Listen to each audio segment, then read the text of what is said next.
आईची मम्मी, मम्मीचा mamma, मम्माचा Maugham कधी झाला हे आमचं आम्हालाच कळलं नाही. पबजीच्या काळात आईचा पदर हरवला आणि नवीन पिढीत गदर झाला. आताची आमची अवस्था काय? ज्या वेळेस मासाहेबांच्या गर्भात शिवबाराजे कलेने आकार घेत होते त्यावेळेस मासाहेब जिजाऊ नेमक्या काय करायच्या? आपला पोरगा गोरा पान जन्माला यावा म्हणून केसर, दूध, काजू बदाम पीत नव्हत्या. न्हाणाचा बालकडू आपल्या राजांना पाजत होत्या, कुळाचा अभिमान बनवत होत्या. माय मावल्यांनो, आपल्या काळात नवीन पद्धती आली. Bed rest.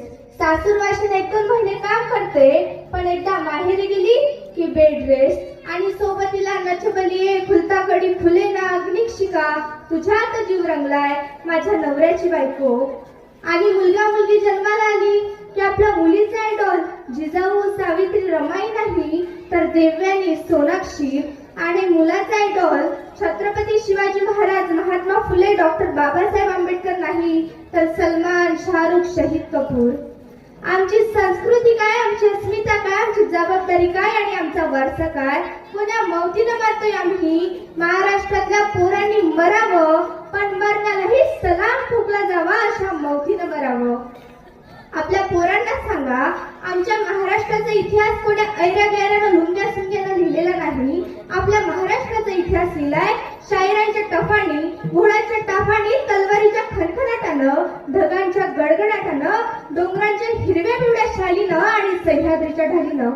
राजे गडावर पोचले, सुखाने मरतो म्हणून घोडखिंडीची पावनखिंड काढणारे बाजीप्रभू देशपांडे असतील, कोंढाण्याच्या विजयासाठी रक्ताच्या थारोड्यात पडणारे तानाजी मालुसरे असतील, माने वरती तलवारीचं तीक्ष्ण टोक असताना बचेंगे तो और भी लढेंगे म्हणणारे दत्ताजी शिंदे, मुघलांच्या कडे कोट बंदोबस्तातून सोन्याचा कळस कापून नेताना मुघलांच्या काळजाचा थरकाप उडवणारे आणि मुघलांच्या घोड्यांना पाणी पिताना पाण्यातही दिसणारे संताजी धनाजी हा आपल्या महाराष्ट्राच्या मातीचा इतिहास आहे.